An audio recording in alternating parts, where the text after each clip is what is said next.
Nah, Bapak Ibu sekalian, ya, apa sih komunitas anti riba? Ya, komunitas anti riba adalah sebuah komunitas atau kumpulan dari orang-orang yang sadar betul tentang dosa riba dan ingin ya terbebas dari utang riba. Ada yang sudah bisa terbebas dari utang riba, tapi ada juga yang masih berproses untuk berjuang supaya bisa terbebas dari utang riba. Dan yang pasti komunitas anti riba ini juga ingin berbagi dengan semakin banyak orang supaya juga bisa terbebas dari hutang dan riba. Nah, kenapa kita punya keinginan yang seperti itu? Ya, karena memang faktanya yang namanya riba itu enak di awal tapi susah di akhir gitu ya. Jadi ketika kita mendapatkannya senang, wah kelihatannya wah bersyukur, bahagia gitu ya. Tapi setelah itu dengan kewajiban-kewajiban, wah biasanya kemudian kita merasa berat ya, merasa terbebani dan sebagainya. Makanya memang begitu. Nah, itu kalau dalam keseharian yang mungkin sering dan Bapak Ibu rasakan, apalagi di masa pandemi ini, wah, kondisi seperti itu sangat terasa. Nah, menurut agama ya riba itu juga ngeri banget ya dosanya, masya Allah luar biasa dosa dari riba itu.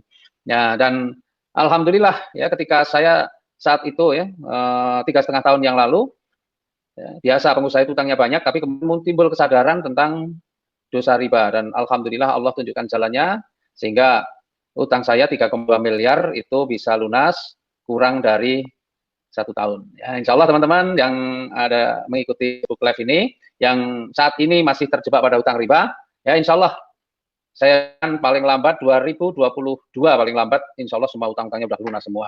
Ya, dan kalau teman-teman berjuangnya sungguh-sungguh bersama kami, insya Allah 2021 ini pun bisa lunas utang semua. Karena bagi saya tidak ada yang tidak mungkin ya, bagi Allah tidak ada yang tidak mungkin. Nah, teman-teman, saya tidak bisa menjelaskan panjang lebar dari sisi agama mengenai ya, karena saya sendiri bukan seorang ustadz ataupun apalagi kiai, jauh ya. Nah, tetapi ada satu video yang menarik ya, yang akan memberikan penjelasan atau pemahaman tentang masalah riba.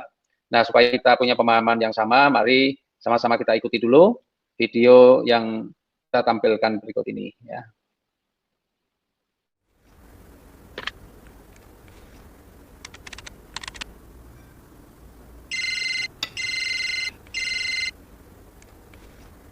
Ya. Halo, selamat siang Pak Ami. Ya. Selamat siang. Iya Pak Ami. Saya perkenalkan, nama saya Dimas dari Bank Pak. Ada apa Mas? Boleh minta waktunya 2 menit sebentar aja Pak. Saya ada kabar gembira buat Pak Ami. 2 menit ya? Iya, monggo.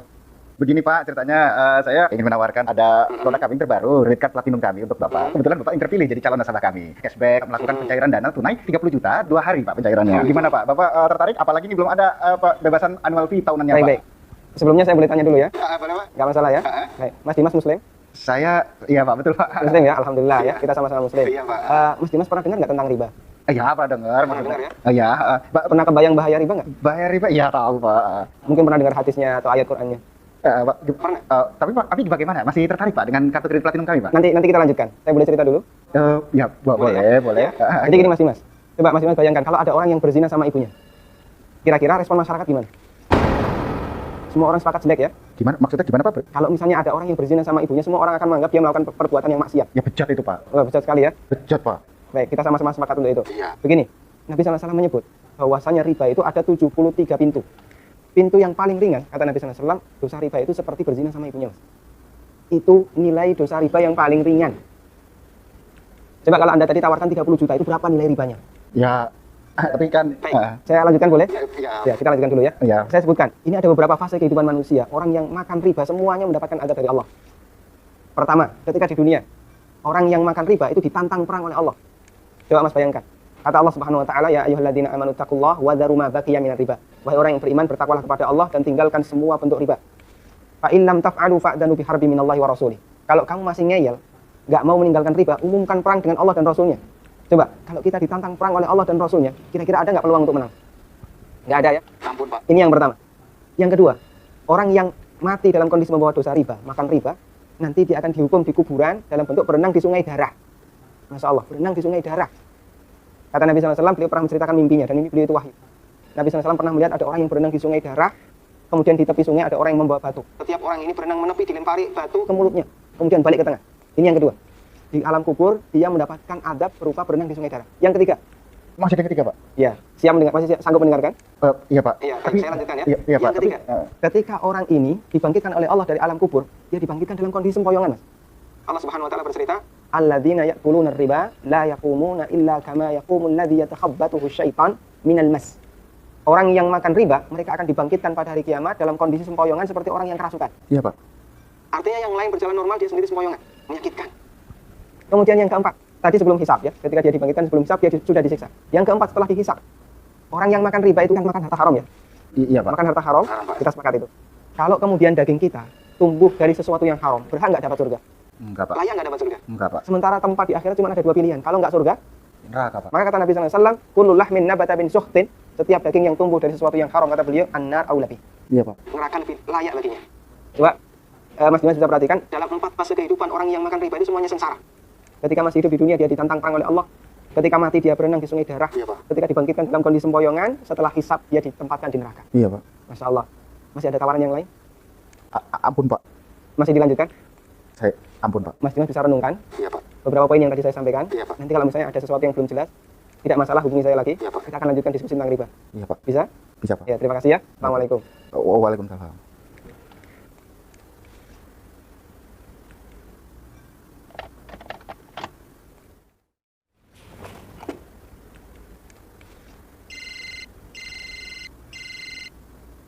Ya.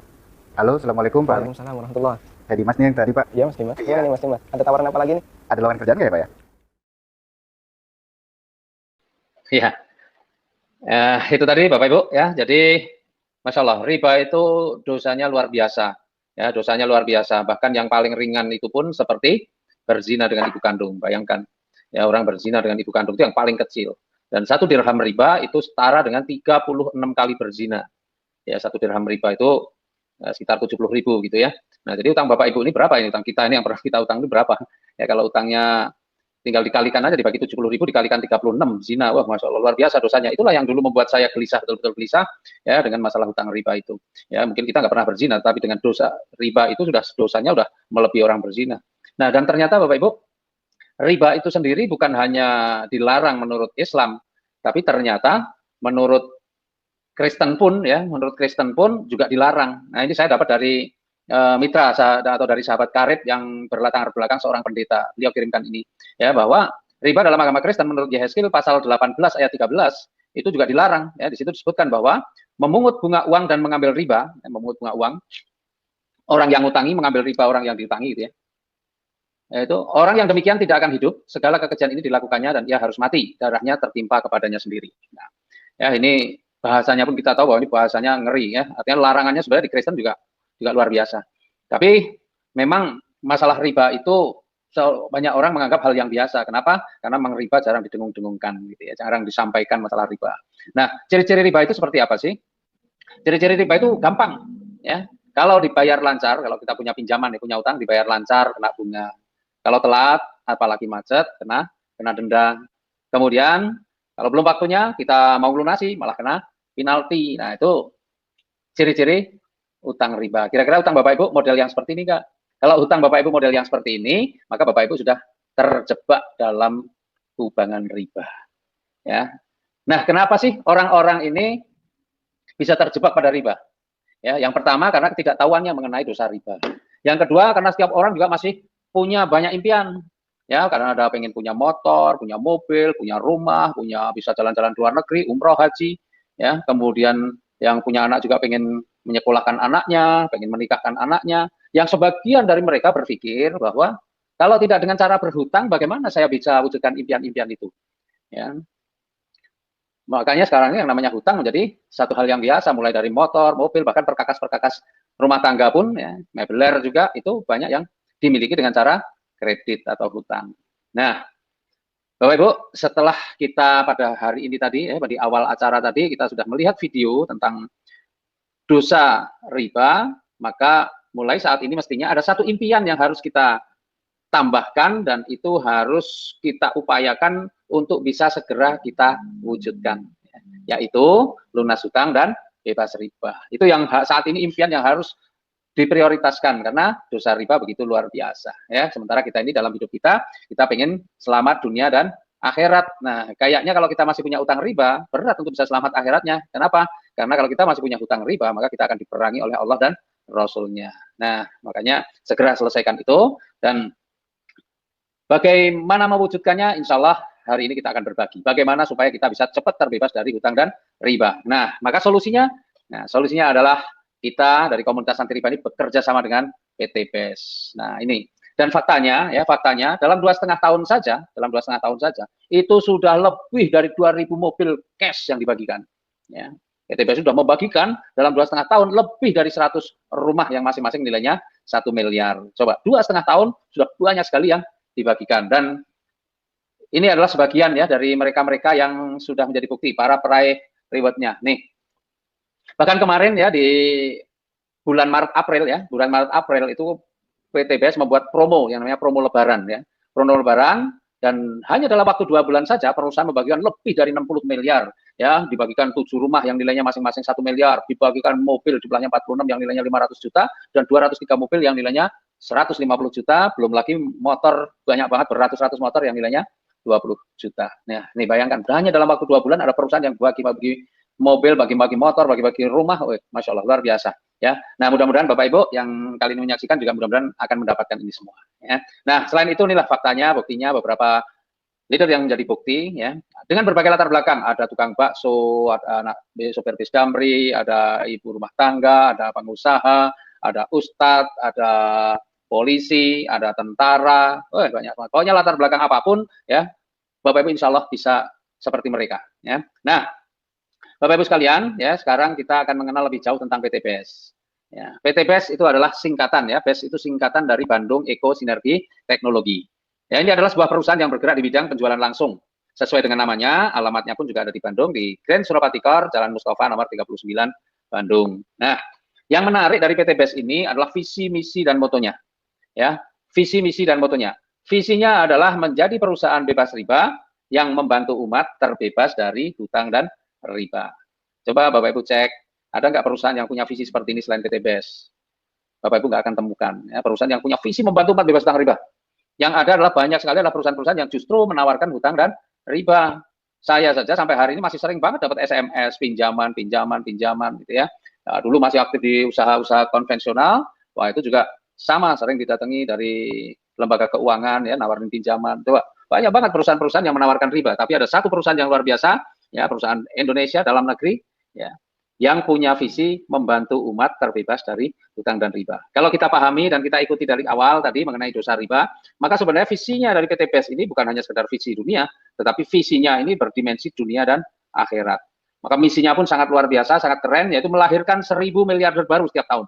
Ini misinya itu melahirkan 1.000 miliarder baru setiap tahun. Itu miliarder yang sesungguhnya, bukan miliarder seolah-olah ya. Tadi kita lihat dalam 2,5 tahun saja sudah membagikan sekian banyak, itu masih di awal-awal, dan PT BES insya Allah semakin tahun maka akan semakin banyak, semakin meningkat orang-orang yang kemudian menjadi miliarder bersama PT BES, miliarder yang sesungguhnya. Secara pribadi ya, saya sendiri mungkin ya orang menganggap sudah menjadi miliarder sudah lama, ya, mungkin ya secara pribadi, tapi itu seolah-olah. Kenapa seolah-olah? Ya punya rumah nilainya miliaran, tetapi sertifikatnya nggak di rumah. Maka pertanyaannya itu sebenarnya rumah siapa? Rumah saya atau bukan? Ya, kalau rumah saya lupa 4 bulan ngangsur kalau ada yang ribut, berarti itu bukan rumah saya, baru seolah-olah itu rumah saya gitu ya. Mobil, sertifikat BPKB-nya nggak di rumah dan sebagainya lah. Nah, jadi banyak sekali di luaran sana orang-orang yang kelihatannya miliarder tapi bukan miliarder yang sesungguhnya, tetapi miliarder seolah-olah. Punya motor seolah-olah. Karena kalau nggak cicil 3 bulan, 4 bulan, tiba-tiba di jalan bisa saja di stop kemudian dirampas motornya, dirampas mobilnya. Banyak nggak kejadian seperti itu? Oh banyak ya, atau didatengin, diteror dan sebagainya. Nah, tapi insya Allah kalau kita nanti ya menjalankan solusi ini bersama PT BES, insya Allah kita akan menjadi miliarder yang sesungguhnya, seperti yang tadi Bapak Ibu lihat orang-orang yang sebelumnya ditampilkan itu ya, foto-fotonya. Nah, mereka itu adalah miliarder-miliarder yang sesungguhnya, bukan seolah-olah. Hampir semua aset yang dimiliki ya, surat-suratnya semua ada di rumah. Kemudian motonya adalah go berkah no riba. Apapun ya, kita selalu berusaha bahwa rezeki yang kita perolehnya adalah rezeki yang berkah. Nah, untuk mendapatkan rezeki yang berkah itu salah satunya ya mau nggak mau harus kita tinggalkan riba. Karena selama kita masih terjebak pada riba, ya maka rezeki kita nggak akan berkah. Karena riba sendiri itu haram. Riba itu haram, dan di dalam sesuatu yang haram tidak akan ada keberkahan. Makanya kita harus tinggalkan riba. Maka go berkah, no riba. Tadi kalau MC kita Mbak Fani ya, PT BES go berkah, no riba ya, karena memang itulah moto dari PT BES. Nah, PT BES ini adalah perusahaan yang legal, semua legalitasnya lengkap ya. Kemudian kita juga punya produk-produk yang halal dan sistemnya juga sudah sesuai dengan syariah karena tidak mengandung unsur maisir, gharar dan riba ya. Semua, tidak ada unsur perjudian atau untung-untungan, tidak ada sesuatu yang tidak jelas, ketidakjelasan, dan tidak ada riba ya. Nah, luar biasanya ya, PTBS ini membuktikan bahwa dalam waktu yang singkat membuktikan menjadi perusahaan yang benar-benar dikelola secara profesional. Ya, sehingga dalam waktu singkat pun kemarin di tahun 2020 di ajang Helmi Atamimi Award, ya, ini kebetulan setelah tahun 2020 belum diselenggarakan lagi karena ada pandemi ya. Nah, di tahun 2020 di awal 2020 PTBS ya di ajang Helmi Atamimi Award meraih 3 penghargaan sekaligus. 3 penghargaan ya. Penghargaan yang pertama adalah The Best Member Growth of the Year. Jadi pertumbuhan mitra yang paling banyak ya pada tahun itu. Kemudian yang kedua menyabet the most fastest growing company. Nah, ini yang perusahaan yang pertumbuhannya juga paling dahsyat ya, paling hebat. Jadi mitranya pertumbuhannya luar biasa. Sebenarnya itu sudah menunjukkan bahwa PTBS sangat diminati oleh banyak orang. Otomatis karena pertumbuhannya luar biasa juga, maka pertumbuhan dari perusahaannya pun menjadi dahsyat. Dan yang ketiga, ya, yang ketiga kita menyabet the best product of the year. Artinya produk kita ada satu produk yang benar-benar fenomenal sehingga mendapatkan penghargaan sebagai product of the year. Ya, nah itu menunjukkan bahwa PTBS itu tidak main-main, serius dan bukan sekedar perusahaan asal ada, tapi benar-benar perusahaan yang dikelola secara profesional sehingga ada prestasi-prestasi atau ada penghargaan-penghargaan yang akhirnya bisa diperoleh. Oke.